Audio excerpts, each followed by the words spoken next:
Doctor Agarwal's கண் மருத்துவமனை இலவச கண் பரிசோதனையை வழங்குகிறது. Book appointment now.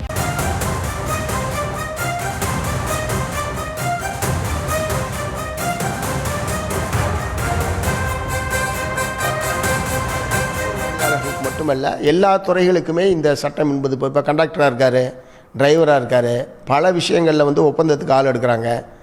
அப்புறம் 240 நாட்கள் ஆனதுக்கு பிறகு அவங்கள பர்மனெண்ட் பண்ணணும். ஆனால் நிரந்தரம் செய்யாமல் பல ஆண்டுகளுக்கு அவங்களை தற்காலிக பணியாளர்களாக வைத்திருக்கிற ஒரு போக்கு என்பது இருக்கிறது. ஆகவே தொழிலாளர்களும் தொழிற்சங்கங்களும் எழுப்பியிருக்கிற மிக மிக சட்டப்பூர்வமான ஒரு கோரிக்கை பணி நிரந்தரம் என்பது.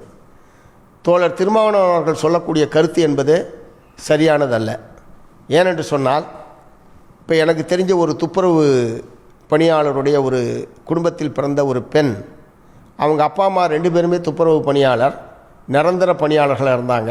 அதில் கிடைத்த வருமானத்தை வைத்து அந்த பெண்ணை படிக்க வைத்து PhD முனைவர் பட்டம் வரைக்கும் பெற்று கல்லூரி பேராசிரியராக இன்றைக்கு இருக்கிறார். எனக்கு தெரிஞ்ச ஒரு குடும்பத்தை பற்றி சொல்கிறார். ஒருவேளை அவர்களுடைய பெற்றோர்களுக்கு அந்த மாதிரி பணி நிரந்தரமான ஒரு பணியும் வருமானமும் இல்லாமல் போயிருந்தால், இந்த நான் சொல்லக்கூடிய இந்த பேராசிரியராக இன்றைக்கு பதவிக்கு வந்திருக்கிற இந்த பெண்ணும் இன்னொரு தூய்மை பணியாளராகத்தான் இருந்திருப்பார். ஆகவே இந்த பொருளாதார வாய்ப்பு, பணி நிரந்தரம், அதிலே கிடைக்கக்கூடிய ஊதியம், அதிலே கிடைக்கக்கூடிய பணி பாதுகாப்பு, அதைத் தொடர்ந்து வரக்கூடிய பல்வேறு சலுகைகள், இவை அனைத்தும் சேர்ந்து அடுத்த தலைமுறையை இந்த பணியிலிருந்து விடுவித்து வேறு பணிகளுக்கும் வேறு வாய்ப்புகளை உயர்கல்வி பெறுவதற்குமான ஒரு நல்ல வாய்ப்பை அந்த குடும்பத்துக்கு ஏற்படுத்துகிறது. ஆகவே இந்த பிரச்சனையை நான் தோழர் திருமாவளவன் மட்டுமல்ல, திரு அதியமான் அவர்கள் உட்படும் இத்தகைய கருத்தை அவர்கள் சொல்லியிருக்கிறார்கள். இது கொஞ்சம் கூட ஏற்கத்தக்கதல்ல. நாம் ஒன்று பரம்பரையாக அந்த குடும்பத்தில் இருக்கக்கூடிய அனைவருக்கும் இந்த வேலையை வழங்க வேண்டும், இதே பணியில் நீடிக்க வேண்டும் என்கிற முறையில் யாரும் கோரிக்கை வைக்கவில்லை. இப்போது பணி செய்து கொண்டிருக்கக்கூடியவர்களுக்கு அது நிரந்தரம் செய்யப்பட வேண்டும். அதன் மூலமாக சட்டப்பூர்வமான ஒரு பாதுகாப்பு என்பது அந்த தொழிலாளர்களுக்கு வழங்கப்படுவது என்பதுதான் நியாயமானது. ஆகவே இவர்களுடைய கருத்து, தோழர் திருமாவளவன், தோழர் அதியமான் போன்றவர்களுடைய கருத்து என்பது ஏற்கத்தக்கதல்ல.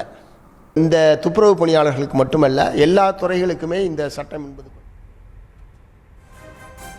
சென்னையில் பணி நிரந்தரம் கோரி தூய்மை பணியாளர்கள் போராட்டத்தில் ஈடுபட்டிருந்த நிலையில் அந்த போராட்டம் குறித்து திருமாவளவனுடைய கருத்து ஏற்கத்தக்கது அல்ல என CPM மாநில செயலாளர் சண்முகம் தன்னுடைய கருத்தை முன்வைத்திருக்கிறார். அது குறித்தான அந்த அண்மை செய்தியை நாம் பார்த்து வருகிறோம். திருமாவின் கருத்து ஏற்கத்தக்கது அல்ல என அவர் தெரிவித்திருக்கக்கூடிய அண்மை செய்தி. டாக்டர் அகர்வால்ஸ் கண் மருத்துவமனை இலவச கண் பரிசோதனையை வழங்குகிறது. Book appointment now.